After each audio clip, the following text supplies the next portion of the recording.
Uh, Hello, my name is Nathan Riedel, and I'm going to be uh, showing my presentation over inclusive leadership in education.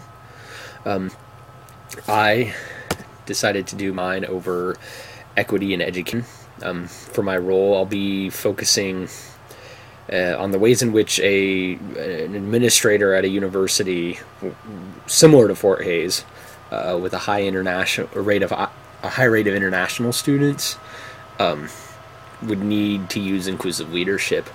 I'm currently working as a GA in the Global English Department at Fort Hays State, and that's kind of a subsidiary of the Modern Languages Department. So I work with a lot of international students, China, Nigeria, Turkey. So I want to try to approach some of these same practices from an administrative point of view. My first resource is from Beth A. Brooke. She is the Global Vice President Chair at Ernst & Young. The video comes from the Thunderbird School of Global Management. In the video, Miss Brooke talks about the differences between diversity, inclusiveness, and inclusive leadership. And diversity is accepting others' races, cultures, and genders. Inclusiveness is making the mix from diversity work and achieve better outcomes. And inclusive leadership, she really stresses this, is knowing how to make diverse perspectives work. So basically, she really stresses that there's a difference between inclusiveness, which is making the mix work, and inclusive leadership is knowing how to make it work. Resource number 2, it's a report from the OECD. It's entitled 10 Steps to Equity in Education. The 10 steps, however, aren't the most important part of the article, at least for me. Those are more so for governments of countries that are part of the OECD.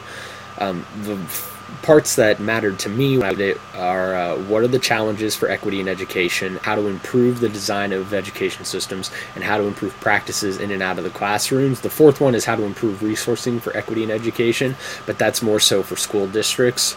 It's not really something that you could do unless maybe you were the president of a university.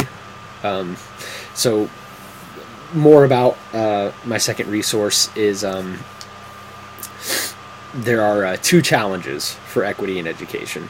The first one is fairness, and that's making sure that a person's background is not an obstacle in achieving educational potential, and inclusiveness, which is ensuring a basic minimum standard of all education, which is basically your values, what you value as an equitable institution. In the next part, the second one was improve the designs of education systems for something like they suggest for upper second, that's offering at-risk students good career guidance and counseling, and making the curriculum more flexible and diverse as is helpful. That's their language, by the way. It sounds kind of weird, but basically making the curriculum flexible, and then also making the curriculum diverse, because you're going to have so many students if you're doing a lot of international work that aren't all going to be able to learn the same way. I mean, a student that learns how to speak German is more than likely going to have a much easier time working with English than somebody who speaks Korean or Chinese. Also, there was the third part of the article, the OECD article, was improved practices in and out of the classroom. They say for a more global university, where immigrant and minority groups are disproportionately streamed into special education institutions, attention needs to be given to the risk of cultural bias in the selection process and whether separate schooling is in the best interests of the students involved.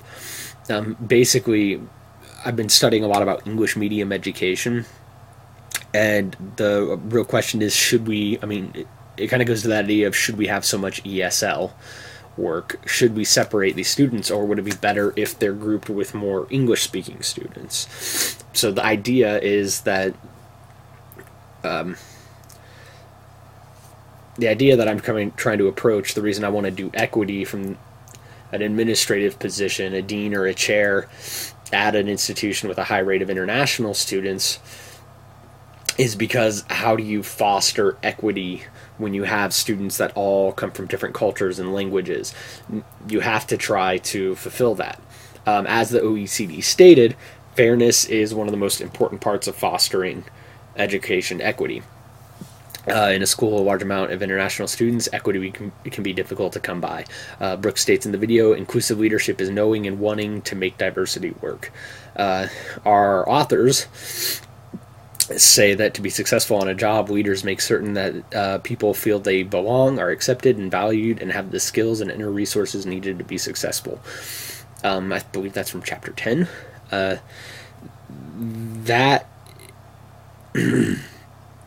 That is really the key to being an administrator, I believe, in doing things with international students and trying to foster equity, is people need to feel they are belong, accepted, and valued.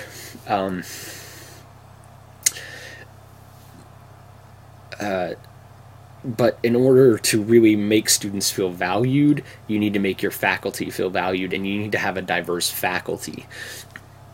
And you need to have a faculty that feels appreciated. Our authors gave us a very nice list here of one-on-one meetings you can do to make members of your team feel more involved and important and valued. I'm not going to go through all of these because I don't want to end up running out of time, but as you can see, the first one is where are we going basically as a team? Where do I think you're going? Where do you think we're going? Where are you going as a member of our team? What do I think? What do you think? What are you doing well? Do you think excuse me, I'm so sorry. I'll tell you what I think you're doing well. You tell me what you think you're doing well, and we can work from there. What suggestions for improvement do you have for yourself? How can I help you? Which I think is a big one. Probably the most important of the 6 is, what can I do for you? And for a diverse faculty that has to teach many different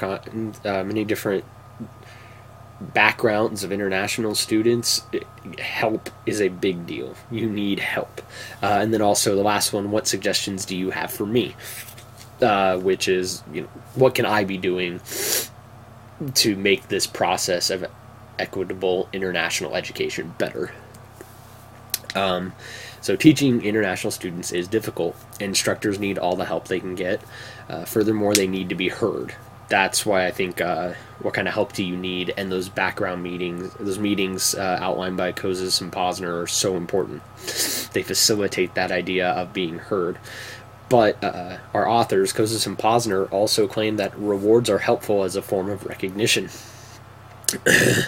And they talk a lot about, I think it was in chapter 12 or 13, or 11 or 12, they talk about celebrations. Well, the OECD article I came across says that inclusiveness in education is ensuring a basic standard of education. And Kouzes and Posner also say that if you do celebrate, if you use celebration as a way for reward and recognition for people, like a party, like a monthly, kind of faculty get together or something, you should also always use it to remind people of your values. And as an administrator of some sort, you should use these celebrations to remind them that we're here to make education better for all international students. We reward people, and then we reinforce the values. So thank you for working so hard at making sure all of our students from all over the world get the same education and the same outcomes. But we have to do better. We have to keep with it. We can't slouch at any point. Now, the challenges for inclusiveness, the main section over inclusiveness, really chapters 10 through 12, really seem to focus on one thing. I found this quote that just sticks out, which is, it's essential that you talk in terms of our vision, our values, our goals, our plans, our actions, our achievements. The reason that this is such a big challenge, as we learned in the leadership theory overview, first assignment we did, is things like democratic leadership. I can't remember the other ones, but things similar to that. Participative leadership. It makes inclusive leadership difficult using these methods like democratic, inclusive, participative, because you have to basically crowdsource and bring all these ideas in, and you have to make all these ideas work, and that slows down the decision-making process. It slows down the entire way the system works. It's great for everybody in the system because everybody feels heard, but it does make things move slower and a little more difficult. So thank you very much, and have a good afternoon.